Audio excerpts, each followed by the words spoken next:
What if everything you thought you knew about humanity's oldest laws was a carefully constructed illusion? Prepare to have your understanding shattered, your beliefs challenged, and your spirit awakened, and we unveil a groundbreaking story.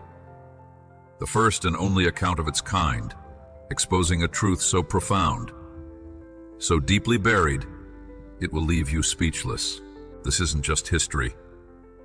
It's a revelation that will redefine your perception of justice, ethics, and the very essence of our shared human journey. Can you handle the unveiling of a secret held silent for millennia? Stay tuned until the very end, for the truth we are about to unfold is unlike anything you've ever heard. If you're ready to witness history being rewritten and your heart deeply stirred, then like, subscribe, comment, and share this unique and heartwarming story. Because some stories are too important, too revolutionary, to remain untold.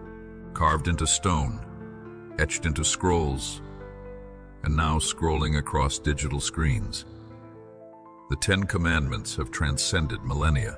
But do these ancient words still speak to a world grappling with AI ethics, climate crises, and systemic inequality? Or have they become relics, overshadowed by modernity's complexity? Consider this. In an age where algorithms dictate choices and genetic engineering toys with the very blueprint of life, does the commandment against killing extend to the erasure of digital identities or the manipulation of the human genome? We recoil at the thought of a blade. But what of the silent violence of indifference that allows poverty to fester and opportunity to wither? You shall have no other gods before me. A seemingly straightforward decree. But what idols do we now secretly worship at the altar of self? Is our relentless pursuit of likes and followers a subtle form of bowing down to the digital gaze, a desperate yearning for validation that eclipses a deeper, more transcendent belonging? Have our screens become our sacred spaces, our notifications, the whispers of a new, demanding deity? You shall not take the name of the Lord your God in vain.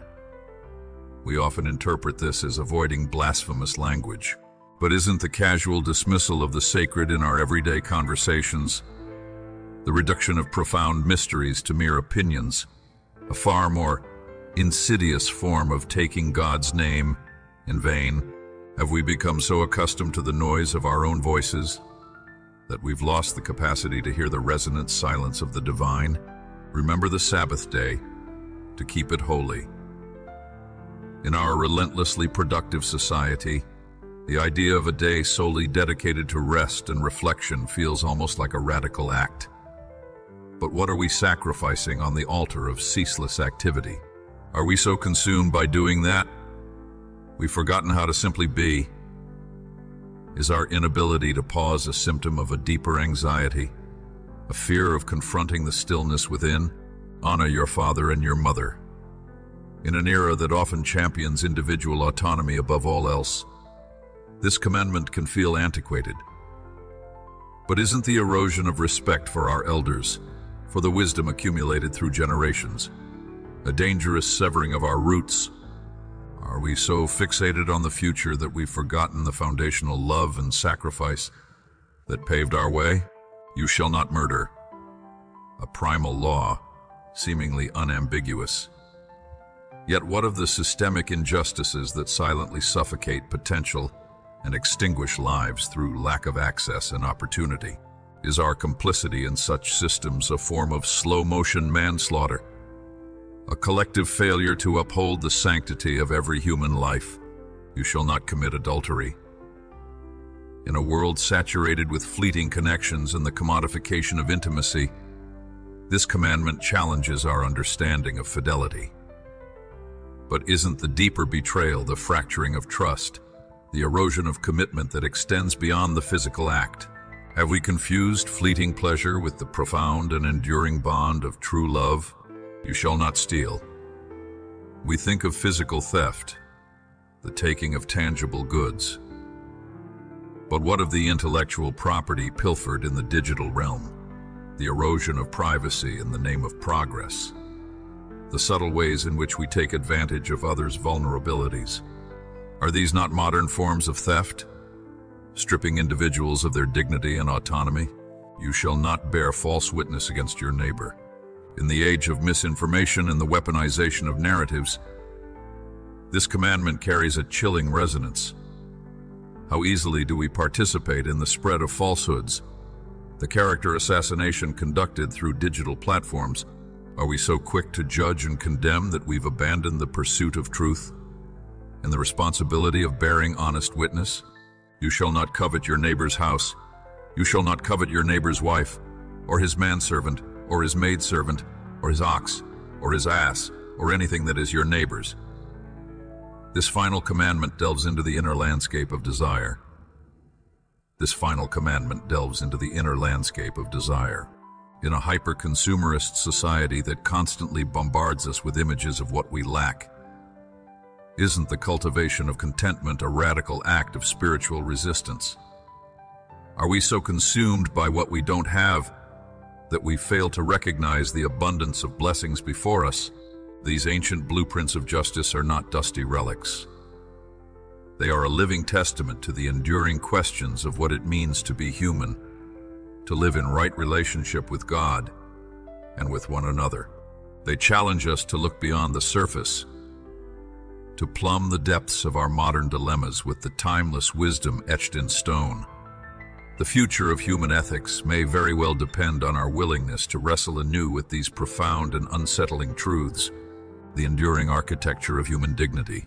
At their core, the commandments are not arbitrary rules handed down from a distant mountaintop, but rather an architectural blueprint, divinely inspired, for the very structure of human flourishing. They are the load-bearing walls of a just society. They are the load-bearing walls of a just society, the foundational principles human existence can be built. Consider the seemingly simple 8th commandment: you shall not steal. In Moses' day, etched into a world of agrarian simplicity, this might have primarily protected a neighbor's goat, a vital source of sustenance and livelihood. But in our hyper-complex global economy, what is the modern equivalent of that stolen goat? Is it not the insidious practice of wage theft, where corporations pilfer billions from the very workers who generate their wealth? Is it not the elaborate dance of corporate tax evasion, diverting resources that could fund vital public services and alleviate suffering? And what of the rapacious exploitation of our planet's natural resources, a silent theft from future generations, leaving them a depleted and damaged inheritance? The commandment spirit. A profound respect for the sacredness of another's dignity, their right to the fruits of their labor, their claim to a sustainable future, reigns utterly unaltered, its moral force undiminished by the passage of millennia. Its moral force undiminished. These words, preserved in fragile parchment, whispering across the vast expanse of history, challenge us with a stark and urgent relevance. How do we truly not steal in an age where data has become the new gold, mined and traded, with often unseen and unregulated consequences? Is the surreptitious harvesting and sale of our personal information, the commodification of our digital footprint without our full understanding or consent, not a subtle but significant form of theft, dual use of our privacy and autonomy? And the 9th commandment, seemingly straightforward: you shall not bear false witness against your neighbor. In a world where misinformation spreads faster than truth, amplified by the echo chambers of social media, how do we navigate this treacherous landscape of deceit? Are the carefully crafted lies disseminated for political gain, the malicious rumors that destroy reputations with a click, not a profound violation of this ancient decree? Does our passive consumption and uncritical sharing of unverified information make us complicit in bearing false witness, fracturing the very fabric of trust and community? Think about the first commandment. You shall have no other gods before me. In our secular age, have we truly abandoned the worship of idols? Or have we simply exchanged golden calves for more sophisticated forms of devotion? Is our relentless pursuit of wealth and material possessions not a tacit acknowledgement of money as a primary source of security and worth? Does our obsession with fame and celebrity, our vicarious living through the carefully curated lives of others, not elevate human beings to a god, like status, distracting us from a deeper, more transcendent reality? Consider the fifth commandment. Honor your father and your mother. In a society that often prizes youth and innovation above all else, have we inadvertently devalued the wisdom and experience of our elders? Is the increasing isolation of the elderly, their relegation to the margins of society, not a profound dishonoring of those who brought us into being and nurtured our growth? Have we become so focused on forging our own paths that we've forgotten the foundational importance of familial bonds and the intergenerational transmission of values? Reflect on the sixth commandment. You shall not murder. Beyond the immediate act of taking a life, what are the myriad ways in which we contribute to the conditions that lead to death and suffering? Does our apathy towards systemic poverty, our indifference to the plight of refugees, our complicity in environmental destruction that claims countless lives, not constitute a broader violation of this fundamental principle? Are we so insulated in our comfort that we fail to recognize our interconnectedness and our shared responsibility for the well-being of all? These commandments are not merely prohibitions. They are profound invitations to a more just, more humane, and ultimately more spiritual way of being. They are not chains meant to bind us, but rather the very scaffolding that allows our human dignity to stand tall and unyielding against the storms of injustice and the erosion of moral values. To truly understand them is to recognize their timeless wisdom and their urgent relevance for navigating the complex ethical challenges of our modern world. The law as mirror and compass, Calvin, with his piercing theological insight, astutely called the law a mirror, not a tool of divine condemnation designed to crush our spirits, but a stark and unflinching reflection of our inherently fractured humanity. When we find ourselves consumed by the gnawing ache of covetousness, as illuminated by the 10th commandment, we are confronted not merely with a forbidden desire, but with a profound confession of our own restless hearts, our perpetual tendency to mistake fleeting material desire for the deep and abiding meaning our souls truly crave. This insatiable longing, this constant reaching for something external to fill an internal void, reveals the fundamental unease that plagues us when we lose sight of our true source of fulfillment. Yet, this same law, this seemingly restrictive set of pronouncements, paradoxically becomes a compass, guiding us toward a more virtuous and harmonious existence. Luther, with his characteristic boldness, saw it as a wild beast tamer, a necessary restraint upon the chaotic and self-destructive impulses that lie dormant within both individuals and societies. Dare we truly imagine a world utterly devoid of the sixth commandment's stark declaration? You shall not murder. What would become of human society if the inherent sanctity of life were not recognized as a foundational principle? There would be no human rights charters to protect the vulnerable, no Geneva Conventions to mitigate the horrors of war, no Hippocratic oath-binding healers to the sacred duty to first do no harm.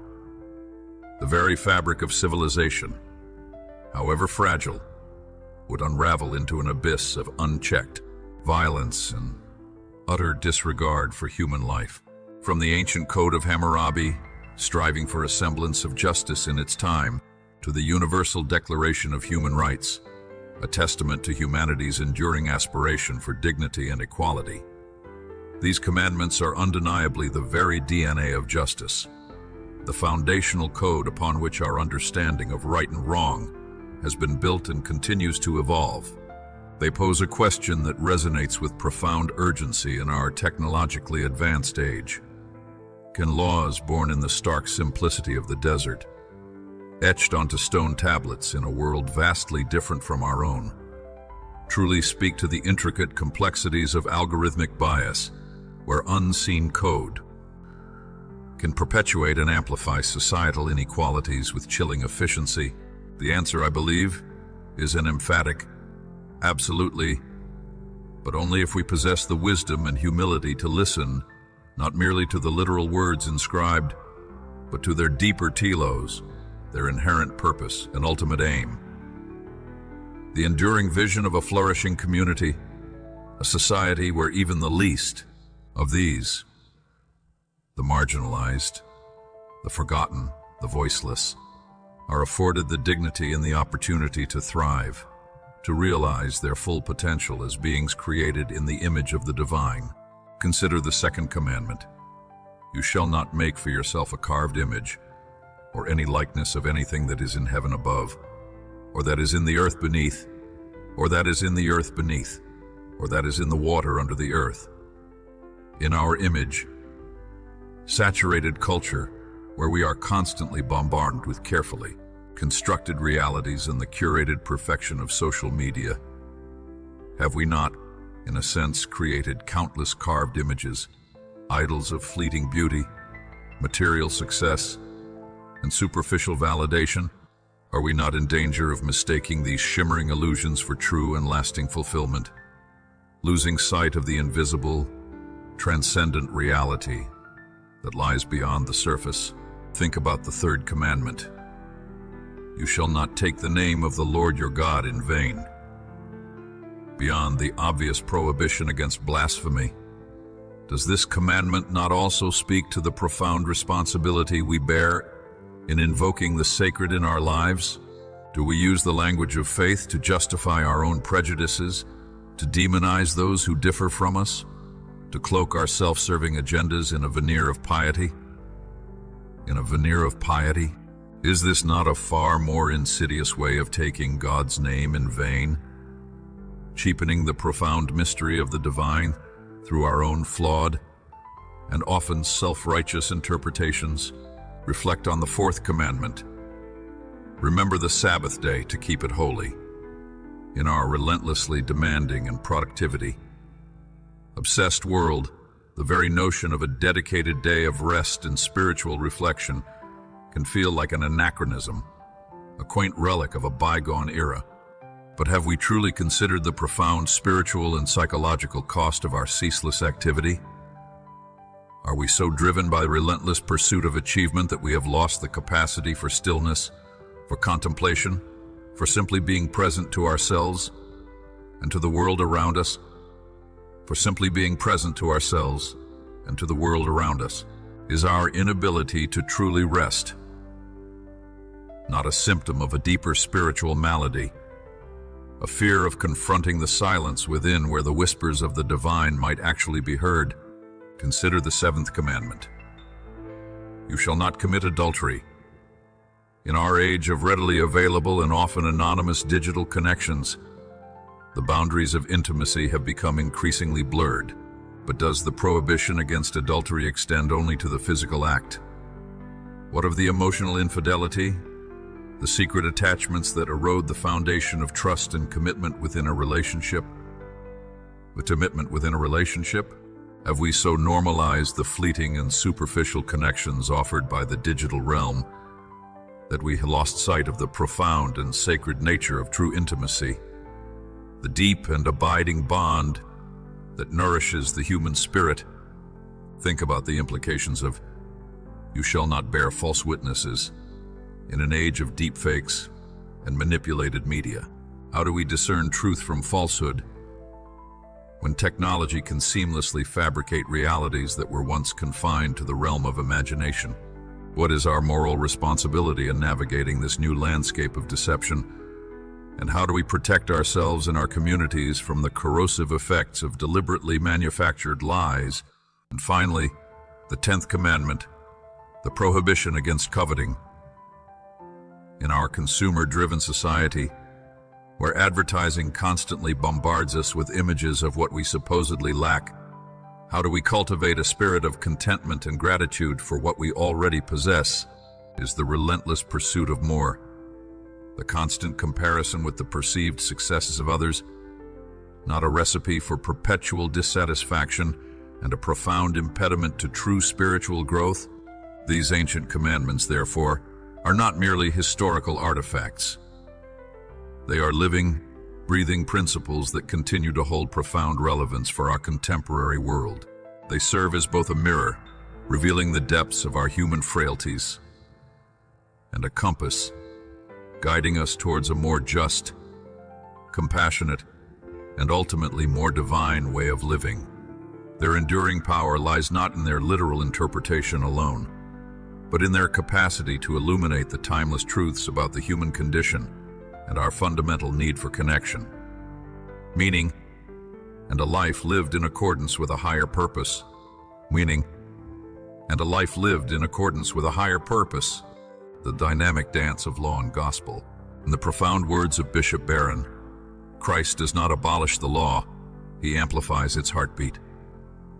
The Ten Commandments, far from being a rigid set of rules designed to earn divine favor, were intended as a roadmap for human flourishing, a guidepost for navigating the complexities of life within the loving embrace of God's covenant. They were never a ladder to heaven, a series of hoops to jump through to secure our salvation, but rather a reflection of the divine order, a mirror held up to our own hearts to reveal the patterns of our choices and the impact of our actions on ourselves and those around us. Consider the encounter between Jesus and the rich young ruler, a poignant moment in the Gospels that illuminates the dynamic interplay between law and grace. When the young man, desperate to secure eternal life, inquires, "What must I do to inherit eternal life? What must I do to inherit eternal life?" Jesus does not dismiss the commandments as irrelevant or outdated.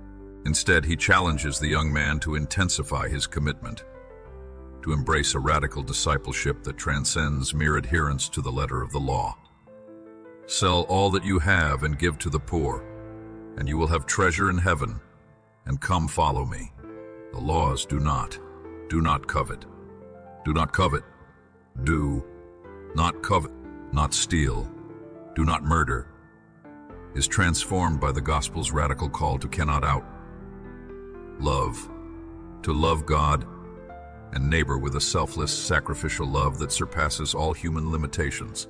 This is the enduring power of the commandments. They are not meant to be a source of guilt or condemnation, but rather a mirror, reflecting our deepest desires and a compass guiding us toward a more just and loving way of being. They are both fire, burning away the illusions of self-sufficiency and exposing the hidden corners of our hearts, and light, illuminating the path toward a life of genuine transformation and authentic human flourishing. They do not allow us to settle for the easy comforts of moral relativism, to condemn the act of murder while remaining indifferent to the systemic injustices that lead to poverty, despair, and the erosion of human dignity. They demand that we see every life as sacred, from the unborn child to the elderly, from the immigrant seeking refuge to the inmate on death row, recognizing the divine image reflected in every human face. The commandments, therefore, are not relics of a bygone era, but rather timeless principles that continue to challenge and inspire us in our journey toward a more just and compassionate world. They are a call to embrace the paradox of grace, to recognize our inherent brokenness while simultaneously experiencing the transformative power of God's unconditional love. They remind us that true freedom is not found in the absence of rules, but in the liberating power of a life lived in harmony with God's will, a life marked by love, justice, and compassion. As we navigate the complexities of our modern world, grappling with issues of social justice, environmental sustainability, and the ethical implications of emerging technologies, The wisdom of the commandments offers a timeless and enduring guide. They challenge us to look beyond the surface, to question our assumptions, and to strive for a deeper understanding of the interconnectedness of all creation. They remind us that our actions have consequences, that our choices matter, and that the pursuit of a just and equitable society is not merely a political or social endeavor, but a spiritual imperative. In the words of Martin Luther King Jr., the arc of the moral universe is long, but it bends toward justice. The commandments, like the arc of justice, point toward a future where love conquers hate, where compassion triumphs over indifference, and where the dignity of every human being is upheld and celebrated. They are a beacon of hope, a reminder that the dream of a more just and equitable world is not merely a utopian fantasy, but a divine promise, a vision of a future where the reign of God is finally made manifest in the fullness of human flourishing. A blueprint for tomorrow's justice. Imagine the transformative power of truly applying the 10th commandment. You shall not covet, to the rampant excesses of our consumerist society. What if we shifted our focus from the relentless acquisition of material possessions to the cultivation of contentment and gratitude for what we already have? Could this not liberate us from the endless cycle of desire and dissatisfaction, freeing up resources and energy to address the more pressing needs of our global community? What if our economic systems were reoriented not towards the maximization of profit, but towards the equitable distribution of resources, ensuring that all have access to the basic necessities of life? Consider the profound implications of applying the 7th commandment, you shall not commit adultery, to a culture that increasingly commodifies intimacy and reduces human connection to fleeting, transactional encounters. What if we reclaim the sacredness of human relationships, fostering deep and enduring bonds built on trust, fidelity, and mutual respect? Could this not liberate us from the loneliness and alienation that often accompany superficial connections, paving the way for more authentic and fulfilling human experiences?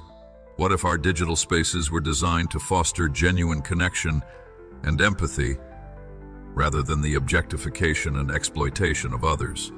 The commandments, far from being antiquated shackles binding us to the past, are in fact radical tools of liberation, offering a blueprint for building societies where power is exercised with humility and serves the common good, where wealth is shared equitably and used to uplift the marginalized, and where technology is harnessed not to dehumanize and divide, but to connect, empower, and enhance human flourishing.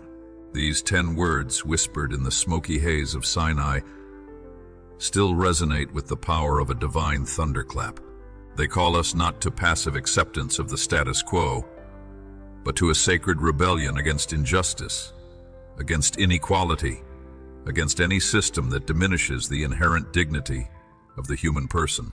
They summon us to live with a radical hope, to act as if the kingdom of God, a realm of justice, peace, and love, is not a distant utopia, but a present reality waiting to be fully realized through our collective efforts.